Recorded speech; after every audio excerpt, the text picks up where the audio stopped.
Hi, and welcome to video 4 of the Ableton Tips and Tricks video series.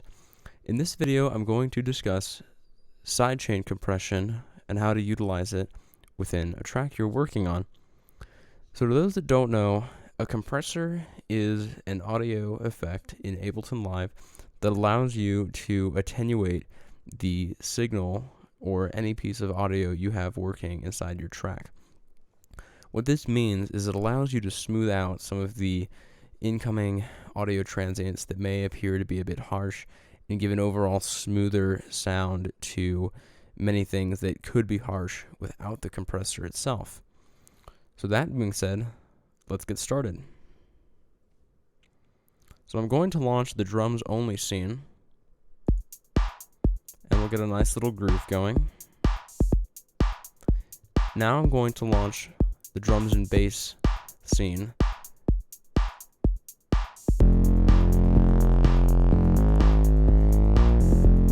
Immediately, we're all hearing that the bass is way too loud. So the first solution we could do is pull the bass down and reduce the gain. But if we do that, the bass isn't there anymore. It's just gone. So how do we solve this? Well, one way is sidechain compression. What this does is it lowers threshold when another threshold is exceeded on another track. Let me show you. I'm going to bring the bass back up and insert a compressor on the bass track.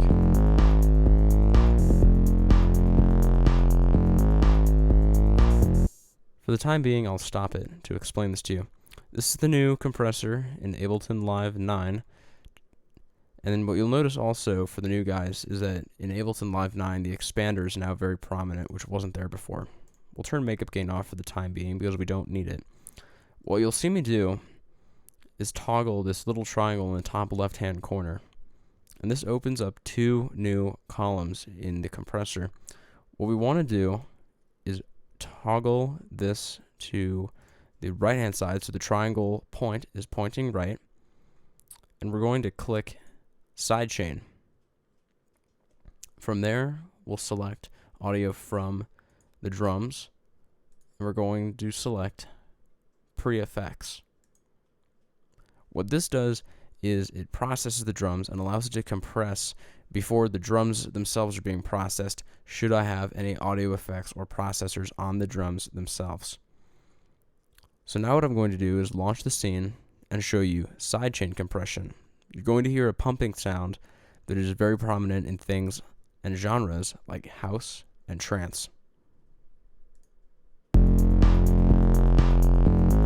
So the first thing I'm going to do is lower the threshold.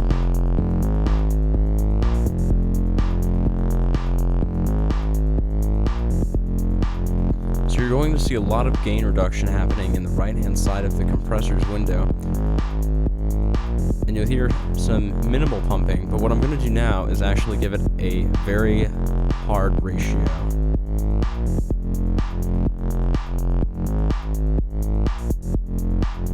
So now we hear that pumping sound. What I'm also going to do is take the attack down because I want the compressor to start compressing very quickly. And then what I'm going to do is increase the release just a little bit so the bass lingers just a little longer. And then finally I'm going to select RMS because I find this gives a warmer bass response than peak or expand. So that's step 1, but step 2 is the third scene, which has a pad in here. And I want to sidechain the pad and give it another sound. So if you guys have your headphones turned up, I would suggest turning them down before I launch the scene.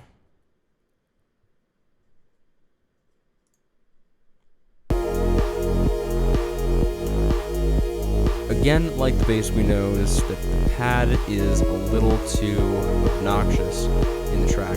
So what we're going to do is, again, insert a compressor. We're going to open the columns, select Sidechain, audio from drums, pre-effects. You change the compressor's window. I will lower the threshold. So already we have some gain reduction happening. Then I'm going to increase the ratio. And then what I'm going to do again is pull the attack down low and increase the release.